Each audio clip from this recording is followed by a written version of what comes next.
Hey, thanks for joining me. Not too long ago, I did a video where I titled it, Who Remembers This Comic Book? And it was over at Top Cow Studios and the 9-Volt series that kind of came and went and kind of disappeared and no one remembered from Top Cow.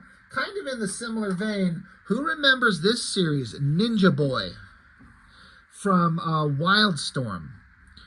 Anybody remember this thing? It come out in 2001, and it's shockingly good. I guess I don't know, I shouldn't say shockingly. It's not like, oh my god, the creative team made something good. It's just that it's so good, but I don't know that anybody ever talks about it or remembers it or anything. It went 6 issues, and I was collecting it, and the artist is Ale Garza. I don't know if I'm saying his name right. Ale Garza. I know I'd heard of the guy. I'd seen some of his stuff. I don't know what he had done exactly previous. It's just a name that I was aware of, but wasn't exactly like, I didn't love him or hate him. It's just whatever. But then Wildstorm was just like, hey, by the way, we've got a new series. As they do often is they give these guys the opportunity to create a new comic book to put out there for people to, see if they like it. And they gave him this series. And it goes 6 issues. And what's shocking to me is that the end of issue 6, it's just done. And I don't feel like it was the natural conclusion to the series, because I'm not going to tell you right now what happened in the end in the last issue. But it's just out of the blue. Everything was going a certain way, and then it comes to this shocking end, and it's just done, and it was never picked up again. Now, I have a theory. I kind of saw some kind of, or I was kind of aware, I'm made aware of some behind-the-scenes stuff that was going on with the creatives that you can go Google and see what you can look up about the creative team of this and the person who owns the studio, and make your own conclusions about why this series probably suddenly ended in such an odd way. Who knows what the reality is, but it's kind of fucked up. But I'll let you go search if you want to. But to the credit of the creative team, there's 6 issues. I think we'll just look at issue 1, and then we'll look at the others in, other videos later. This is one of those things where I was shocked at how awesome it was. This filled the kind of void that was missing of a Battle Chasers vibe, which was, I think they were still being published, but there were such huge gaps in between. And then Soul Saga eventually comes out by Stephen Platt, which is like a science fiction fantasy world, kind of like Battle Chasers was. This series is kind of like that, with great art, stylistic kind of cartoony art. Very much seems obviously influenced by anime, and done in a way that is just like one of the best kind of American comic interpretations I've ever seen of like an anime-inspired, Japanese-centric set story of ninjas and monsters. It's not, there's no technology like in Battle Chasers and Soul Saga. It's kind of like Ninja Scroll, if you're aware of that anime. And this Ale Garza, I have to give him credit, man. The art in this thing was like, this guy was just firing on all cylinders. Like, everything he was doing was just incredible. And it looked amazing. And I was just like, I didn't pay attention to this guy before, but I was sure going to pay attention to him now. So yeah, October of 2001.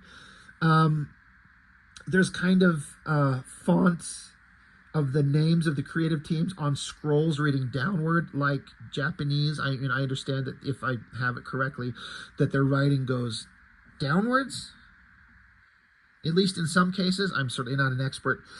Ninja Boy. So we start out with this guy paying attention to the details on the weapons, the clothing, the backgrounds, the buildings, the architecture, the setting. This guy, this Ale Garza, he knew what he was doing. It's pretty shocking how awesome this thing is. So you got this warrior, some kind of energy blasting him back, And it's just a bunch of silent panels as the credits kind of roll. So it's kind of like, it feels like a opening scene to an awesome battle scene in an anime. He gets tumbled back, he pulls his sword, jumps up, gets into this awesome pose, and then there's like hot girl being taken away. God, it looks like this guy's got his hand on her titties. That's inappropriate.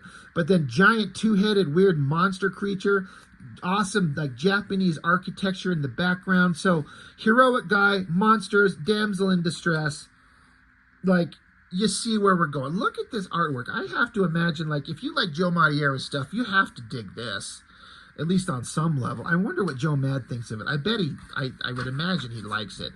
But again, it's just silent. Monster comes up to attack. He's drooling. Our heroic warrior, whoever this guy is, he's jumping over him, flipping around, stabbing him to death, you know, being a super badass ninja, wrapping him up in, like, barbed wire cable, strings him up, pulls it super tight, and then all this barbed wire stuff just explodes the monster into a puddle of guts. That's pretty badass.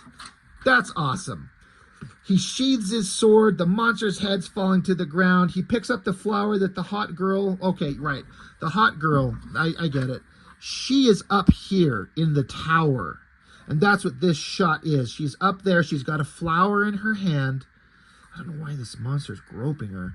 But once the hero defeats the monster, her flower had dropped to the ground. He picks it up and holds it to her. She smiles, gets away from these bad guys, down to the ground, yells for him, Nakio, if that's how you pronounce it, Nakio. I'm not sure which way it would actually be. He takes off his helmet, and we see this guy that we've seen on the cover. So presumably the hero of the story. And they're calling his name. He's heroic. Everyone loves him. He's the badass hero. He's the savior of the realm. And, oh, by the way, it's just a kid having a dream. He gets woken up by his brother, a big kind of thick, hefty dude. Like, dude, wake up. He's like, oh, shit. He's like, hey, we're supposed to be on site. We're supposed to go meet up with grandfather. And if you're going to be late, he's going to be mad. He's like, yeah, I know. So, big older brother, kind of the scrawny younger brother who's, you know, part of the family, but mildly disappointment. You can kind of see the kind of story that we're going to get into, like the underdog character who's not as awesome as the brothers, and he's going to have to rise to the occasion. So we get this awesome shot of these tree branches cutting across, making different panels. As if you've watched Ninja Scroll, I don't know much about too much anime. I haven't watched a lot, but I've seen Ninja Scroll. I've seen Ghost in the Shell, bits and pieces of some others. But the way that they're silently just leaping, like almost superhuman ability through the forest, landing here with grandfather, who's this little tiny guy, and so the brother who woke up our hero, Nakio, and then other brother. So it's like the two big badass brothers. They're strong, they're powerful, you know, the skinny kind of muscular one and the kind of huskier one. And then their little brother, and, you know, little brother has to apologize for being late. He says, I know I shouldn't be late. And grandfather says, no, you do not know. To know and to act are one and the same. Understood? So they're like, grandfather's like, I'm going to have to punish you. And the two older brothers kind of make fun of the little brother. They're like laughing at him. Like, it sucks when you're so ugly. And so little brother makes fun of how stupid the older brothers are. The older brothers are like, they don't care. So they're family. Grandfather punches the two older brothers right in the guts, telling them to shut the fuck up, you know, stop making fun of your little brother, let's take this serious. But look at the cartooning and the angles on these faces, the anatomy, the cartoony exaggeration. It's got that same kind of Joe Mad vibe. There's details everywhere. The storytelling's clear. Like I said, I hadn't paid attention to this Ale Garza guy, but I was just like, holy shit, this guy is like incredibly good. Good Lord. So grandfather tells him to knock it off. Look at this giant ad right in the middle of the comic. Stop it. But, yeah, grandfather even kind of busts the Nakio in the guts. And so grandfather's like, look, he's basically teaching him how to be the best kind of ninjas possible. Of course. It's all about training to be ninja. I don't know how much ninja is actual a real thing, and it's been exaggerated in pop culture to be something awesome, but probably not actually what we think of it as. That aside, who cares? This is like an anime and comic book form. But he's like, you guys have much to learn, and they're like, yes, grandfather. He's like, this training is simple. Retrieve the ball that he's like, I have this ball in my hand.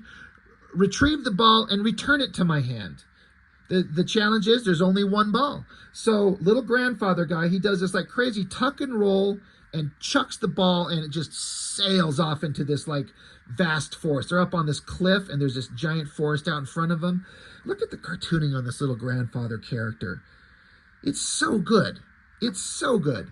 But grandfather throws the ball out into the forest, and so two older brothers, they kind of look at each other with a smile.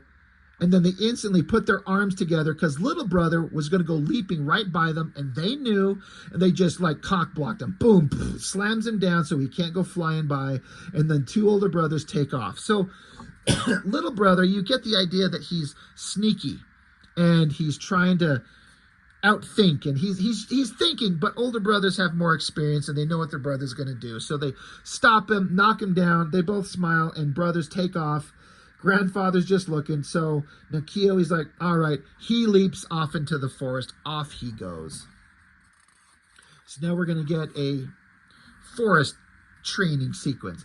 Look at this shot across the top. All these little shots of the heroic Nakio landing, getting his bow and arrow out, jumping over rocks. He's looking, he's searching. He shoots an arrow into the air because he sees his brother leaping across the trees.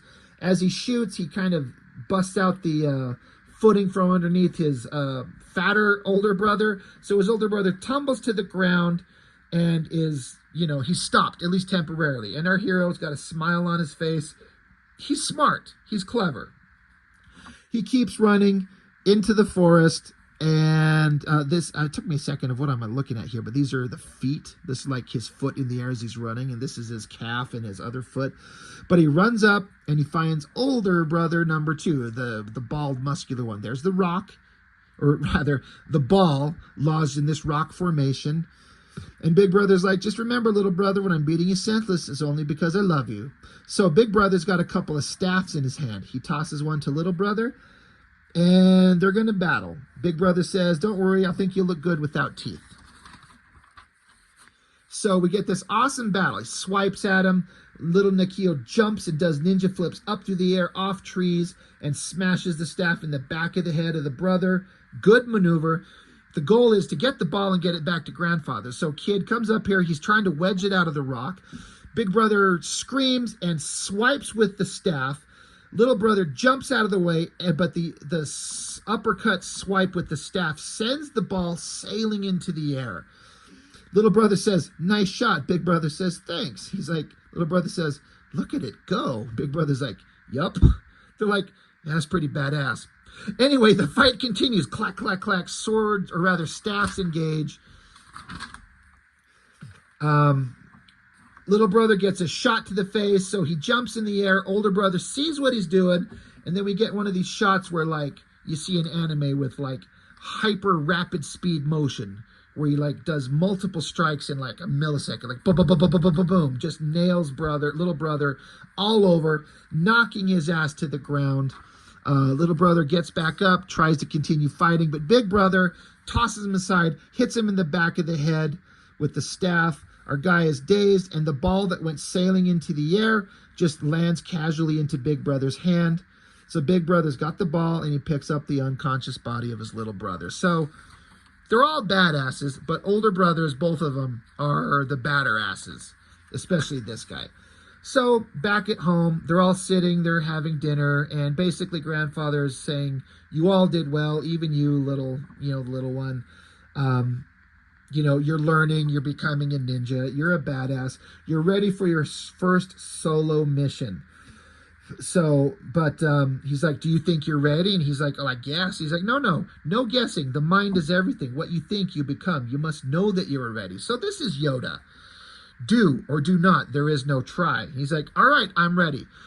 So he's like, you're going to go into town. You're going to be dressed as a farm boy. You're going to be in disguise. Your target is this ruthless outlaw who's murdered the daughter of a local merchant. So the merchant in turn has come to us seeking justice. I'll give you a map detailing the location where this murderous merchant believes the target, or rather not the murderous merchant, where the merchant thinks that the murderous bad guys are. You will strike at nightfall, eliminate the target, and return to camp immediately. So grandfather's basically saying, we've been hired to go take out this murderer. So he's sending the young kid on a mission to go kill. The kid says, why should I wait?